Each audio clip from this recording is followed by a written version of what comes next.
Hey everybody, I'm back. It's been a while.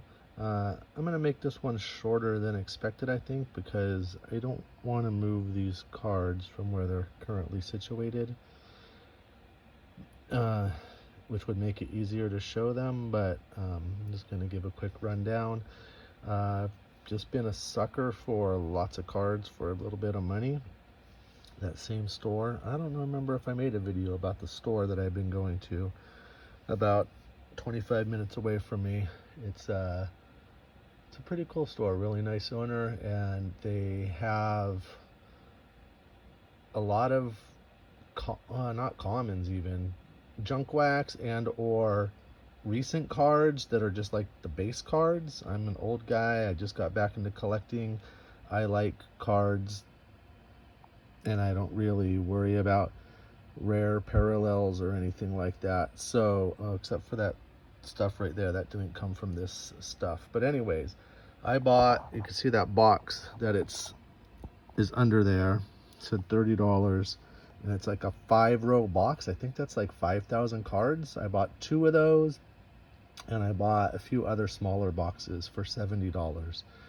And what I do when I get these boxes, there's tons and tons of commons, which some are from sets that I'm never going to put together, and some are from sets that I'm sort of putting together, so that'll help too. But besides the commons, I kind of look through the boxes a little bit before I buy them and just make sure there's a good amount of star players in there. My definition of star player, or I guess prospects too, might be different than others. So anyways, I spent $70, and I went and took out all of the ones I wanted to separate from the commons. And so this pile, and this pile are the baseball ones that are new to my collection.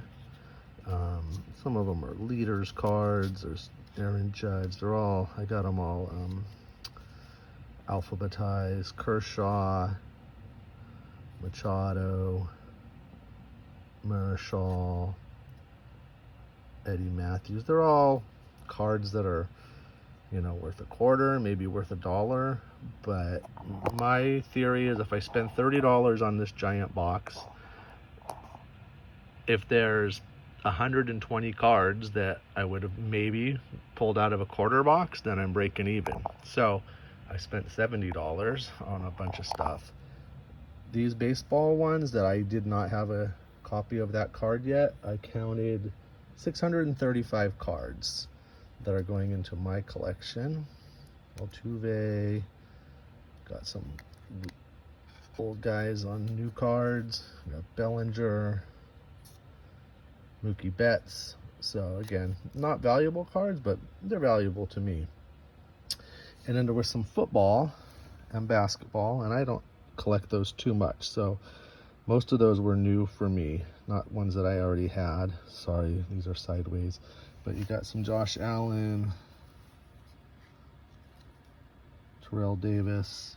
Anyways, football, that's going in my collection, 203 cards, and basketball, 294. So for my $70, I got over 1,100 cards that are new for me that are going to go in my collection.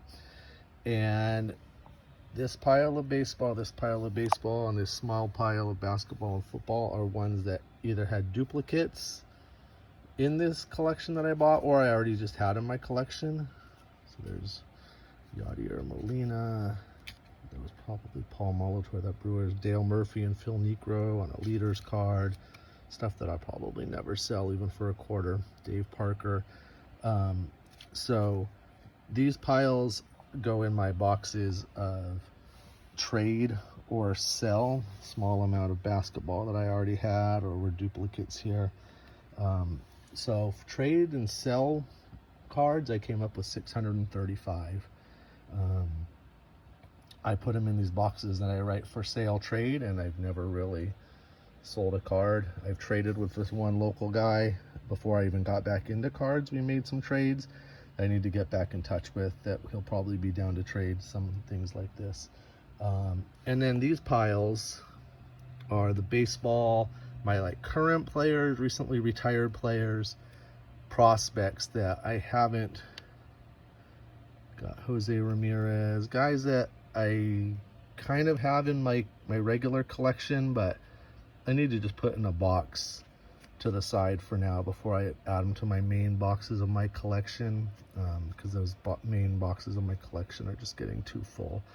Javier Baez. So I guess I'll just wait and see on these guys when they I have a probably weird system of who gets separated from the commons and who doesn't, but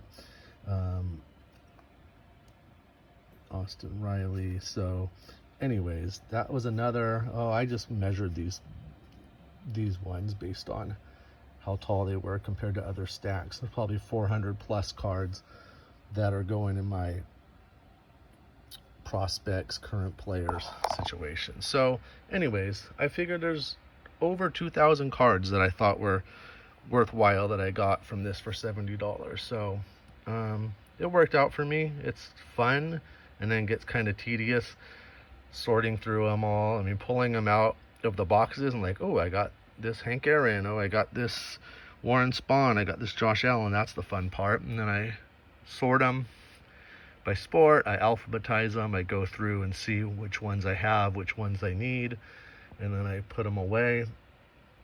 And then there's so many commons. I mean, I got a couple of the smaller boxes just because they had a whole bunch of 1982, 83, and 84 Topps commons, and I already knew what I needed for 83 Topps set, that I was missing like 73 cards for the whole set, all commons, and I think there were over 30 of those that I got that I was missing, so it got me closer to finishing the 83 Topps set.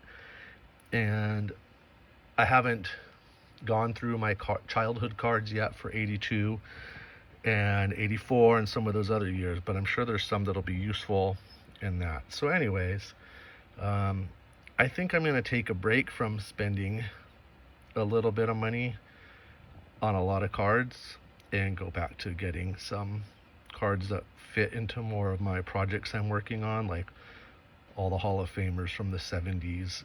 You know, there's some still pretty cheap cards and some medium cards I need for that, and just other projects that fit in with more of what I've been collecting. But it's hard to pass up going through and sorting through all these cool cards that are quote unquote worthless, but awesome to have in my collection. So that's what I've been up to. See you later.